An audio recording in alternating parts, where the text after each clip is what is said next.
बहुत समय पहले की बात है। सितारगंज नामक गांव में प्रीति अपनी मौसी नीलम के साथ रहती थी।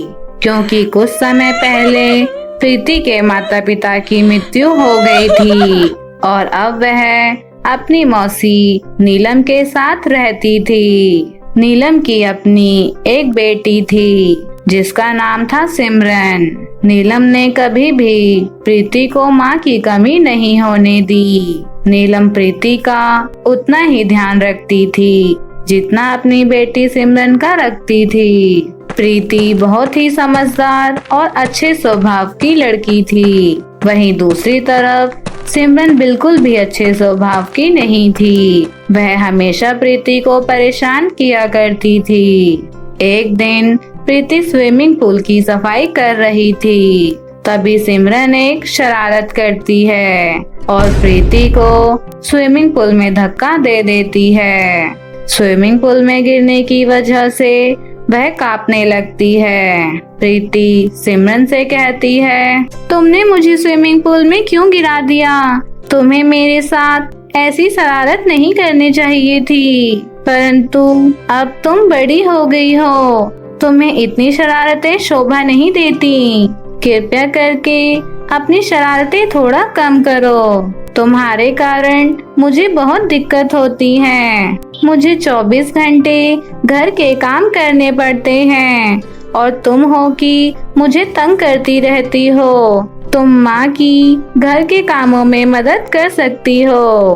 तभी सिमरन प्रीति से कहती है, सुन नौकरानी, मैं तेरी तरह काम करने के लिए नहीं बनी। मुझे दोस्तों के साथ घूमना, पार्टी करना अच्छा लगता है। मुझे तुझे तंग करने में बहुत मजा आता है और जब मम्मी तुझे मारती है तो मुझे और भी ज्यादा मजा आता है।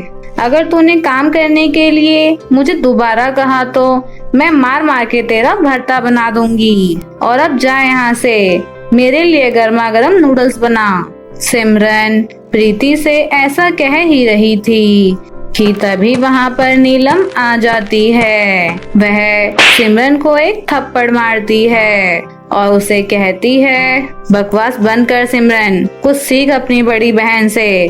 घर के सारे काम में मेरी मदद करती है और उसके बाद अपनी पढ़ाई भी अच्छी तरह से करती है। नीलम सिमरन को बहुत खरी खोटी सुनाती है और वहाँ से चली जाती है। सिमरन को मन ही मन प्रीति के लिए बहुत गुस्सा आता है और वह बदला लेने की सोचती है।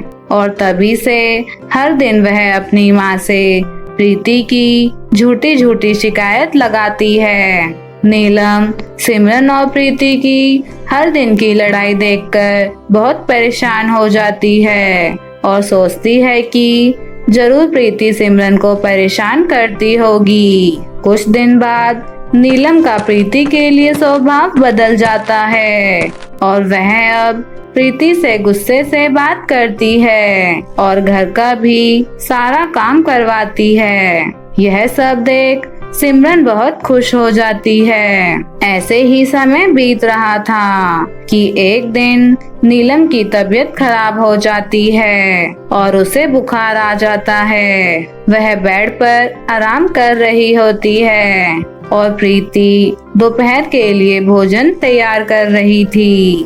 प्रीति खाना बनाकर डाइनिंग टेबल पर लगा देती है और फिर वह नीलम को खाने के लिए बुलाती है। माँ, खाना तैयार हो गया है, चलिए खाना खा लेते हैं। सुन प्रीति की बच्ची, तेरी हिम्मत कैसे हुई मेरे कमरे में आने की? मैं तो पहले से ही बीमार हूँ और तूने अपनी शक्ल भी दिखा दी। अब तो मेरा पूरा दिन बुरा बीतेगा। माँ, आप मुझे ऐसा क्यों कह रही हैं? मैं तो आपको खाने के लिए बुलाने आई थी और आप है कि मुझ पर ही गुस्सा कर रही हैं। एक तो मुझसे बिना पूछे मेरे कमरे में आ गई और फिर मुझसे जुबान भी लड़ा रही है। लगता है मेरी पिटाई तुझे याद नहीं। रुक, अभी बताती हूँ तुझे। इतना कहकर नीलम प्रीति को बहुत मारती है।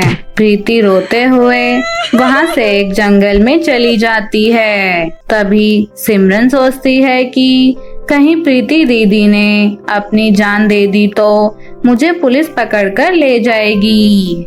इतना सोचकर सिमरन अपनी माँ से कहती है, माँ, मैंने आपसे दीदी की झूठी शिकायत की थी, बल्कि दीदी तो बहुत अच्छी हैं। यह सुन नीलम परेशान हो जाती है कि उसकी बेटी कहाँ चली गई।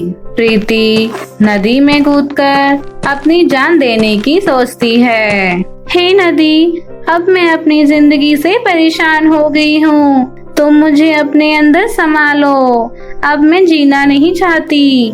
तभी नदी से एक परी निकलती है। तुम इतनी जोर जोर से क्यों रो रही हो?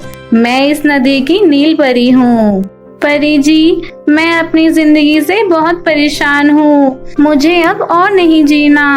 आखिर तुम ईश्वर के दिए इस अनमोल जीवन को नष्ट क्यों करना चाहती हो? मुझे बताओ, हो सकता है मैं तुम्हारी परेशानी को दूर कर सकूं। परी की बात सुनने के बाद प्रीति अपनी आप बीती बता देती है कि उसके साथ क्या क्या हुआ। यह सुनकर परी नदी से एक जादुई लहंगा लाती है और कहती है, यह लो प्यारी लड़की, यह जादुई लहंगा है। तुम इस जादुई लहंगे से जो भी कुछ मांगोगी वह तुम्हें मिल जाएगा। अब तुम जाओ और अपनी खुशहाल जिंदगी बिताओ। इतना कहकर परी वहाँ से गायब हो जाती है। प्रीति वह लहंगा लेकर अपने घर वापस आ जाती है और अपनी माँ को उस नदी के बारे में सारी बातें बता देती है। यह सब सुन नीलम भी बहुत खुश होती है और अगले ही दिन से उस लहंगे को पहनकर उसके जादू से अच्छा सा घर मांगती है। उस लहंगे के घर में जरूरत की सारी चीजें होती हैं और अब सभी लोग मिलकर हंसी खुशी से रहने लग जाते हैं। तो प्यारे बच्चों, कैसी लगी आपको हमारी यह कहानी? हमें कमेंट करके जरूर बताएं और ऐसी नई कहानियाँ सुनने के लिए नीचे दिए हुए लाल बटन को दबाकर हमारे चैनल को सब्सक्राइब करें। फिर मिलती हूँ आपसे एक नई वीडियो के साथ। तब तक के लिए बाय बाय दोस्तों।